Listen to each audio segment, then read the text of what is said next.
Good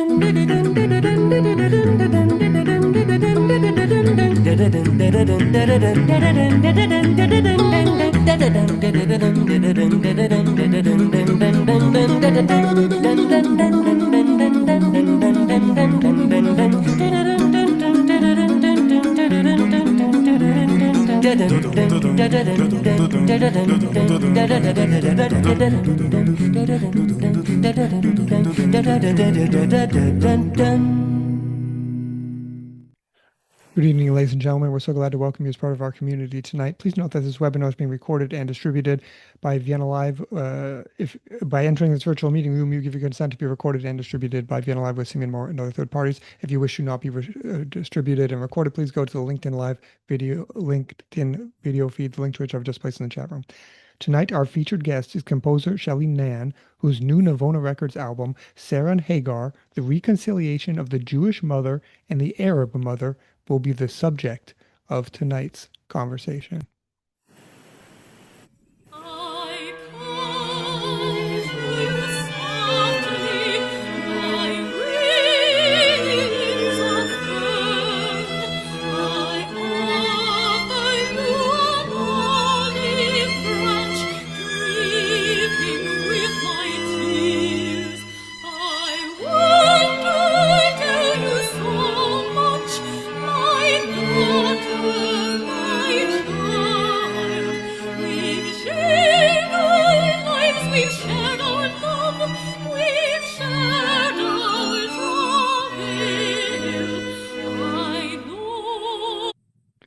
Welcome, Sheli.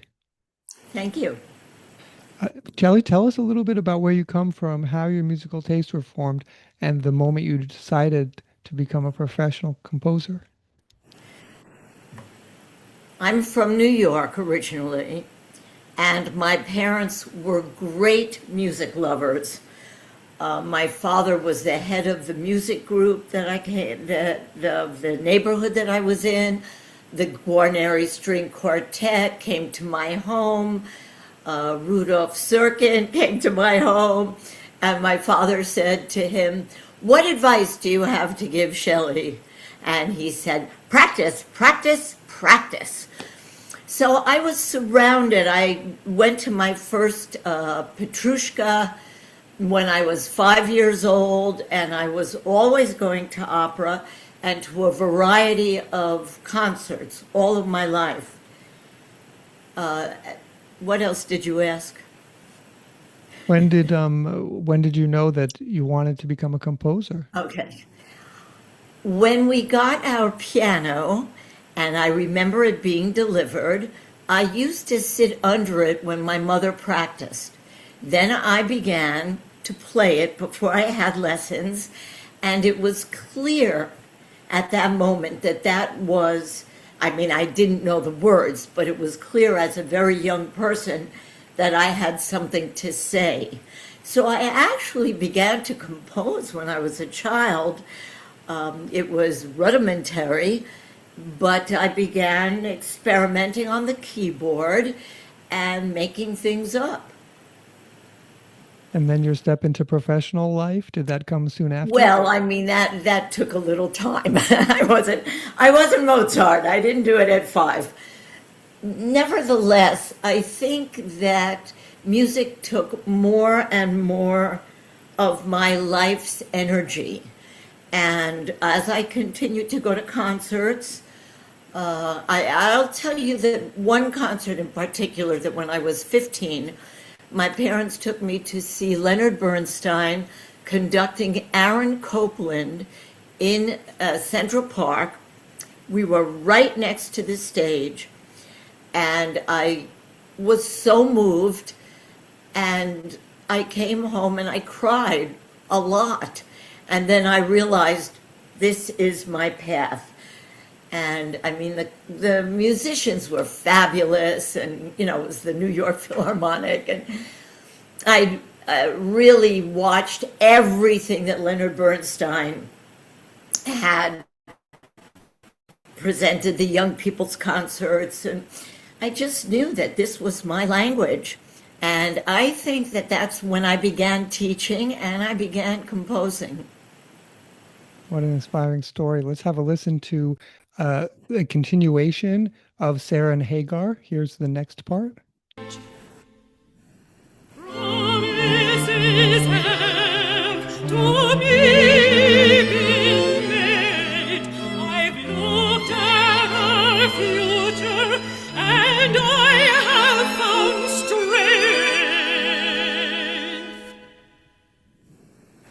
What is it you want? Can we be friends? Can we, must we be friends?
So tell us, what is the story behind this album?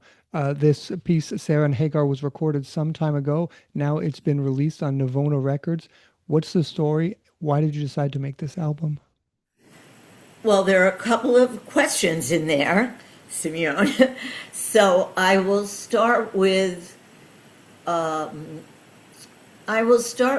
instruments. It is for string quartet and mezzo and lyric soprano. And the mezzo soprano is Jewish and the lyric soprano is Arab. And I decided that I wanted to compose. I'd already been composing a lot for piano. I had a lot of published material. I had everything from classical to jazz, all kinds of things that I'd composed. And I decided I really wanted to branch out. So I thought, I'm going to start with violin. So I was composing this piece purely for violin, and I was moved by the sound of the instrument. And I was in the shower one day, and all of a sudden, the words came to me. And the words were, I look for you, I look to you, and you look to me. And I realized that it was the story of Sarah and Hagar from the Bible.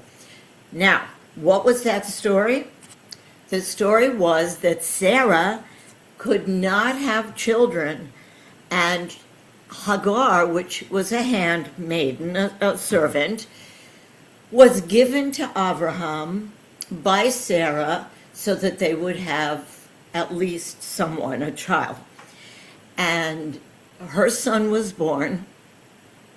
And for a while, till he was like 12 or 13, he was the king of the entire, what would you call it, settlement. And everybody loved him and paid great attention to him. And then Sarah got pregnant. And when she got pregnant, they had to say goodbye to Hagar and to her son because he was no longer the heir. And when they left, Hagar cried and she said to God, how could you do this to me and to my son? And God said, I will make a great nation of you as well. As I was composing the piece and writing the lyrics, I realized I needed more instruments. So I began to compose it for string quartet, and it came rather easily to me because it was something I really believed in. I do believe that music has a tremendous amount of power and is able to affect people, to change their minds, to see things differently, to feel things differently.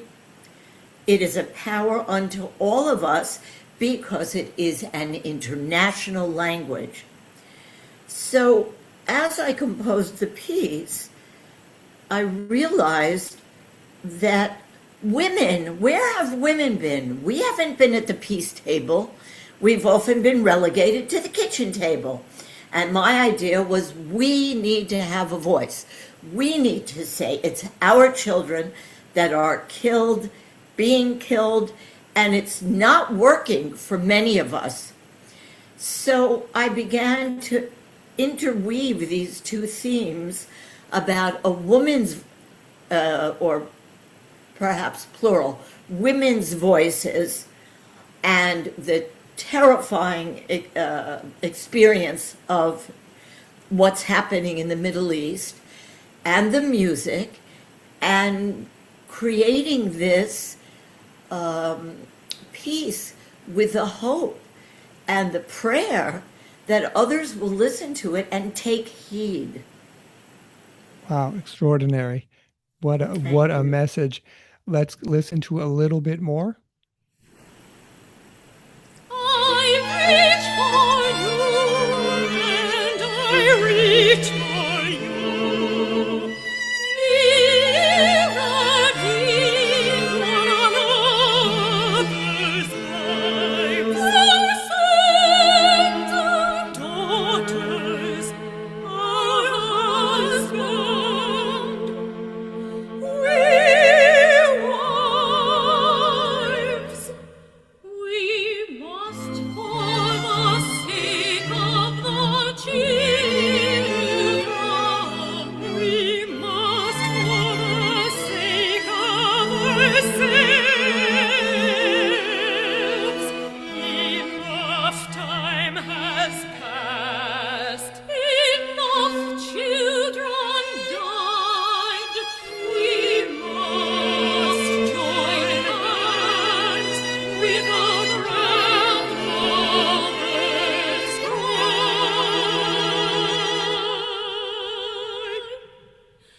A vision of the earth where women all join hands, taking care of Earth's children by insisting on peace in the land. Women, mothers, and daughters of each and every creed. So tell us about a little bit about these singers and the musicians you got to perform such an epic work. I mean, most people, conductors, artist managers, when they are just looking for a singer, they look for a certain voice type, and that's already really tough. You had to find something extra special about these singers. How did you choose them? Well, first of all, I'm a very educated musician, and therefore the people that I work with, for the most part, have been very educated, and I think you can hear that. The first violinist used to be the first violinist of the Oakland Symphony. The violist was his wife, and she was also in the Oakland Symphony. So that's very empowering. The singers, well, Mariam Abramovich was very famous and sang both in a temple and sang professionally in other places. And Renee Biles, I don't actually remember how I found her. Perhaps somebody recommended her. They were incredible, and they were all, 6 of them were totally dedicated to the piece and what the piece had to say. I was very, very fortunate, and I did work with someone for a while who helped me organize my instrumental parts. Even though I totally understood them and where they were going, it was just, these were the days before computers. So I did everything by hand. And, then I went to a copyist and he worked it out. And so the political, excuse me for interrupting. And so fine. the political issues at that time. Tell us, which year did you compose this? Then it I wasn't think now with the same with terrible no, things no, happening it in the was Middle East. 86, I think. It was in the late 80s. We've been going through this for years. And actually, I attended the women's first international meeting in Mexico City when I was quite young, and I brought my baby. I was the only nursing mother there.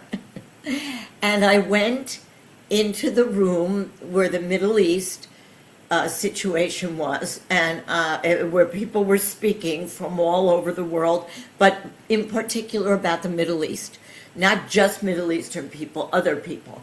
And I was like, look, this is our opportunity as women to address this situation. And actually, I was kind of pushed out of the room. I'm sorry to say, but at that time, people were so involved and into their positions that they didn't want to hear from me. And it was very disappointing and very painful for me. So I think that was also percolating in the back of my mind that, we all want power, and we all want to move toward whoever's in power. And in this particular group, the women who came were very aligned with whatever power they were able to articulate. I was coming from a very different place, obviously. It was more women-oriented. It was more about helping the situation as opposed to polarizing it. And that stayed with me for years, that experience. And when I decided to compose, I'd already done a lot of composing for vocal, but when I decided to compose this piece and project a different example of what we could do and what a musician can do. I was just a musician. I was dedicated, though, to this idea. And the first time the piece, where I had the notes for the piece, I had it was supposed to take place under a huppah, which is a canopy. And Sarah was going to sing out of one side, Hagar was going to sing out of the other side.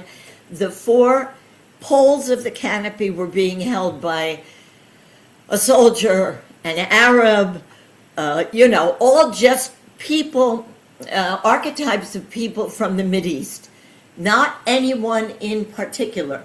This piece was for everyone. And I have beautiful long dresses, Arab dresses, because I lived in Israel. So I brought the dresses, the women dressed like that. It was very moving. Eventually, in order for the piece to succeed, I had to let go of all of that and present it as it was. And it was presented in churches and in temples in the Bay Area. And I conducted it, and it didn't go anywhere, even though I knew it was incredibly important. So my when I became involved with Navona and Parma, who are marvelous, I sent the piece to them because I already knew it was very well recorded and everything, and that was recently. Let's have a listen to another excerpt. Religion and dogma, united by our great need. Shalom, peace,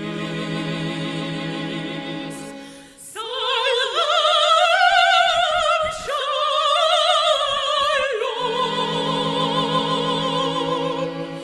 It begins right here with our families dear, and it extends to our neighbors and friends, unto our towns and cities all. Within states and countries and So this brings us to the philosophical part of our conversation. Quote, the text for this string quartet with two accompanying voices is based on the dream material, the unspoken anima of Sarah and Hagar. It is the story of two holy mothers, one a mother of the Jewish people and one a mother of the Arab people. It is the desire for their reconciliation that causes them to reach out to one another. For too long, they have resided in our collective consciousness as separate, in pain, competition, anger. Here, then, is the beginning. It is their beginning, and it is our beginning as well. For only in our ability to reach past our inherited pain will we be able to champion the cause of peace amongst our people. End quote. Do you believe, Shelley, do you really believe that music can heal the animosity between the Jewish and Arab populations of the Holy Land? I do. And I believe that because I've been a teacher for 40 years and I've seen that music heals a great deal of pain that people bring to the piano bench. And I've seen it in my life as well. I mean, if you listen to any of the great composers, what I call their music is philosophy with sound effects. They're always presenting their thoughts in a very profound way, and this translates to us, and music makes us better people, and it makes us think different. I had a student who's now grown up, but she was amazing. And she walked into the studio one day, she was about 10, and she said, Shelley, you know why I love music? And I said, why? She said, it makes me think different. Think about that for a minute. Think different. It takes us out of whatever tumult and whatever's going on within us, and it makes us ponder, wait a minute, what? Could it be different? Etc. So yes, I sincerely believe that music has the power to do that. Let's have a listen to our final excerpt. Here's the end of Sarah and Hagar.